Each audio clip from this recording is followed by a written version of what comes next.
6 mois après avoir réussi sa révolution, l'Égypte accueille son premier événement sportif international. Avec plus de 150 motos, autos et camions au départ, le 14e rallye international des pharaons est donc le premier signal fort lancé par cette nouvelle démocratie née du printemps arabe. L'organisateur de l'épreuve, JVD, avait d'abord envisagé d'annuler complètement le rallye.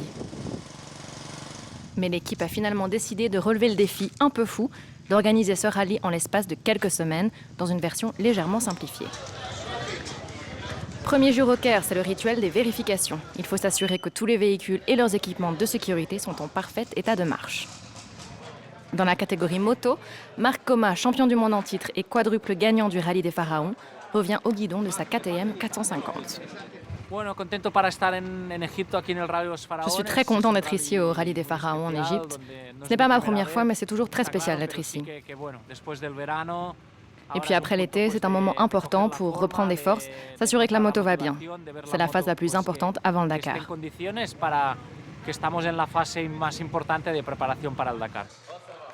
S'il remporte cette édition, Coma égalera le record de 5 victoires au rallye des pharaons.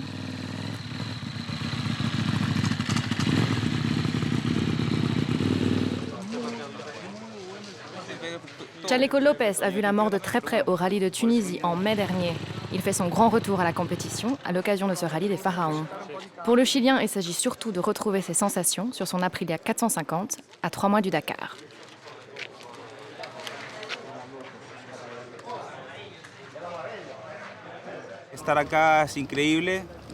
C'est vraiment incroyable d'être ici après mon accident. Le rallye des pharaons, c'est un excellent rallye, c'est un rallye rapide et c'est une très bonne préparation pour le Dakar.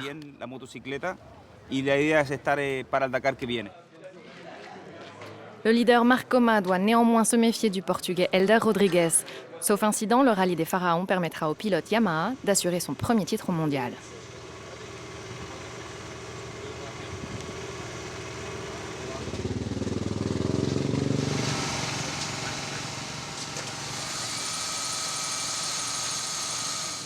Le rallye des pharaons a toujours été l'un des terrains de jeu favoris des motos, mais aussi des quads, et cette année ne fait pas exception.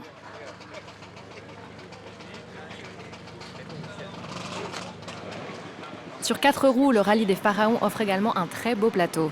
L'Ukrainien Vadim Nesterchuk fait équipe avec son copilote français Laurent Lischleuchter au volant d'un pick-up Mitsubishi.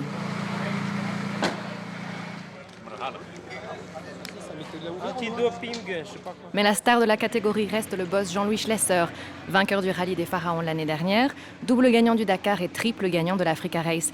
Il est aussi le leader de la Coupe du Monde dans la catégorie 2 roues motrices.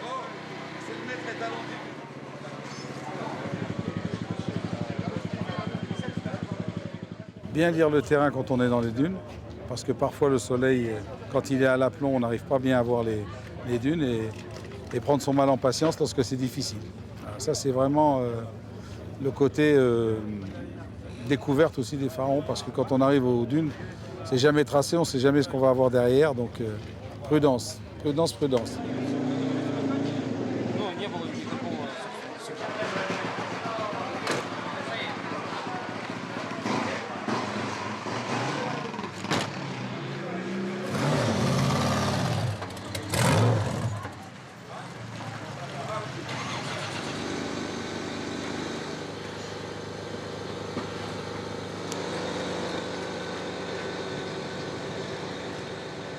Cette année, le rallye des pharaons accueille aussi quelques concurrents pour le moins inhabituels.